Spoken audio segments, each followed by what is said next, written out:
इन 3 रथों के बारे में बताइए। जैसे आपने कहा कि सुभद्रा जो बहन है वो बीच में होती है, क्या फर्क होता है? मतलब मैं अगर देख रही हूँ तो मैं क्या पहचान पाऊंगी कि ये रथ कौन से, क्योंकि हो सकता है किसी को ना मालूम हो, हाँ, कैसे पहचाना? ये उन लोगों के लिए है, जैसे 3 रथ होते हैं, तीनों के अलग अलग नाम है, तीनों की ऊंचाई अलग अलग है, अच्छा, तीनों के कलर अलग है, तीनों कैसे चलेंगे, मतलब उनकी जो पोजीशनिंग आप कह सकते हो वो अलग अलग है। वो अलग अलग है। तो सबसे जो भगवान जगन्नाथ जी का रथ है, भगवान जगन्नाथ जी के रथ को नंदी घोष बोलते हैं। नंदी घोष। उनके रथ के ऊपर सुदर्शन चक्र लगा होता है, अच्छा, और वो लाल और पीला होता है। जो कपड़े होते हैं रथ के ऊपर जो लगे होते हैं, लाल और पीला होता है। बीच में जो इसके बाद दूसरा रथ सुभद्रा का होता है, उनकी बहन का, उनको दर्प दलन बोलते हैं उनके रथ को। उसमें काला और नीला लगा होता है। और फिर बलराम जी का जो रथ होता है उसको ताल ध्वज बोलते हैं। ताल ध्वज। उनके ऊपर लाल और हरे रंग का कपड़ा होता है। अच्छा, तो ये 3 जो रंग हो गए, लाल हरा, काला, लाल पीला और काला नीला, तो ये 3 रथ के कलर हो गए। तो तीनों रथ के कलर ये हो गए, नाम अलग हो गए। जैसे मैंने कहा कि नंदी घोष, ताल ध्वज और दर्प दलन, कलर अलग हो गए, हाइट अलग हो गया। अब इनकी पोजीशनिंग देखें, आप बीच में बहन को रखते हैं, जैसे आमतौर पे होता है 2 भाई चलते हैं, बहन है तो बहन को लोग मतलब जस्ट एक कि बहन छोटी है, बहन को बीच में लेके बहन बीच में होती है। और जब रथ यात्रा शुरू होती है तो चूंकि बलराम जी बड़े भाई हैं तो सबसे पहले उनका रथ खींचा जाएगा। आगे बलराम जी चलेंगे, आगे बड़ा भाई चलेगा, बीच में उसके बाद सुभद्रा का रथ खींचा जाएगा, सबसे आखिरी में भगवान जगन्नाथ जी का रथ उनको खींचा जाता है। तो इस तरह से रथ यात्रा शुरू होती है। और वहां आप देखो कि 3 किलोमीटर का मार्ग होता है, तकरीबन 15 से 20 लाख लोग हर साल पहुंचते हैं वहां। तो सर ये तो सबके मन में होता होगा ना कि भाई मैं भी रथ खींचूं, तो ये कैसे डिसाइड होता है कि वो जो रस्सी है उसको मतलब कौन वो सबसे करेगा? ज्यादा होड़ उस रस्सी को छूने के लिए होती है। तो इसीलिए जो 3 किलोमीटर के मार्ग पे आप देखेंगे तो चाहे उनके बिल्डिंग के छत हो, किनारे लोग होते हैं, तो वो जो रस्सी से खींचते हैं तो लोगों की कोशिश होती है कि उस रस्सी को छूने की, जो अगर मान लीजिए हर लोगों के बस की बात है नहीं, हर लोगों के लिए संभव भी नहीं है, तो वो अगर नहीं छू पाते हैं तो जब वहां रथ पहुंचता है तो लोग रथों पर जाके रस्सी को छू के दर्शन करते हैं। तो ये लेकिन सबके लिए संभव नहीं होता है, क्योंकि वो खचाक 3 किलोमीटर का मार्ग, आप समझो इतनी भीड़ रहती है कि रथ को जाने में कई बार ऐसा हुआ है कि एक दिन में रथ पहुंच भी नहीं पाता है।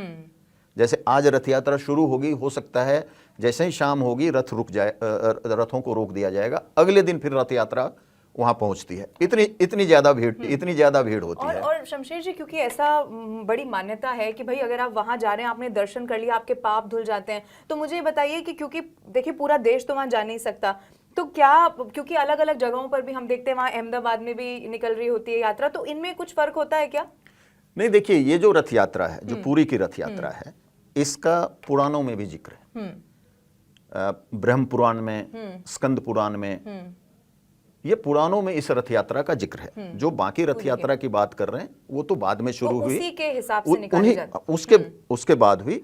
बट इकलौती ये जो पूरी रथ यात्रा है, पुराणों में अगर किसी रथ यात्रा का जिक्र है, चाहे ब्रह्म पुराण में, स्कंद पुराण में, तो पूरी के रथ यात्रा की जिक्र है। और यहां मैं आपके उसमें एक और ऐड करना चाहूंगा कि आपने ये नहीं पूछा कि जो रथ बनते कैसे हैं। अच्छा, हाँ, ये बताइए। रथों की लकड़ियां क्या होती है, ये भी एक बड़ा दिलचस्प सवाल है। तो रथ जो बनते हैं हर साल, आप इतना बड़ा अगर रथ देखते हो आप, उसमें एक भी मेटल का, कील का या मेटल के किसी चीज का इस्तेमाल नहीं होता है। अच्छा, फिर कैसे? सिर्फ लकड़ी के बनते हैं, कील भी लकड़ी के बनेंगे, उनको बांधने, बाकी सारी चीजें सिर्फ लकड़ियां होती हैं। अच्छा। और हर साल 3 रथ नए बनाए जाते हैं, पुराने रथ नहीं होते हैं। तो बहुत टाइम पहले से प्रोसेस शुरू हो जाता होगा यात्रा से? 3 महीने से, जो आप अक्षय तृतीया होती है ना, हाँ। अक्षय तृतीया से रथ बनने की शुरुआत हो जाती है। और रथों को लकड़ी से बनाया जाता है, सारे कील से लेके, पहिए से लेके, तमाम चीजें। मैंने कहा कि कोई बस लकड़ियों का इस्तेमाल होगा। जब वो रथ बन जाएंगे, फिर वो रथ यात्रा में लाया गया, अब जब रथ पहुंच जाते हैं तो दूसरा सवाल है कि भाई इतनी लकड़ियां क्या होती हैं। क्या करते हैं उनका? तो इन लकड़ियों का इस्तेमाल होता है जो भगवान जगन्नाथ की जो रसोई है, जगन्नाथ मंदिर की, वो वर्ल्ड की सबसे बड़ी रसोई है। अभी रथ यात्रा के दौरान वहाँ एक एक समय में 15 से 20 लाख लोगों के भोजन बनते हैं। अच्छा।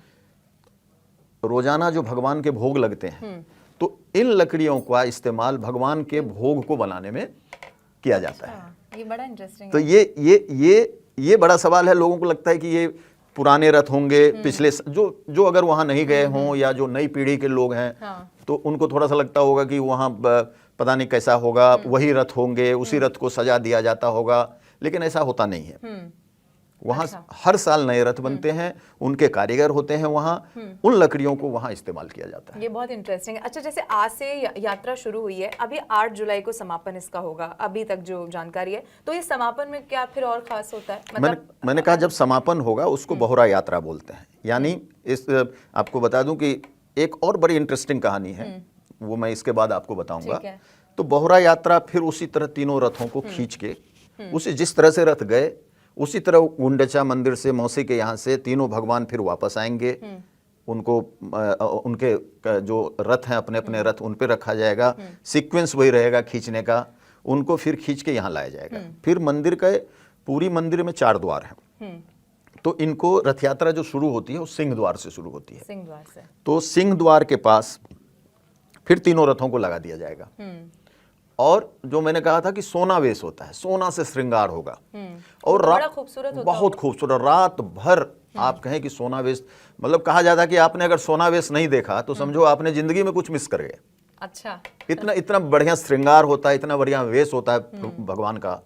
तो सोना वेश रात भर दर्शन होते हैं लोग। और उस समय थोड़ी सी लिबर्टी ये होती है कि लोग रथों को छू सकते हैं, रथों के ऊपर जा भी सकते हैं। अच्छा। तो ये थोड़ी सी भक्तों को आज़ादी होती है।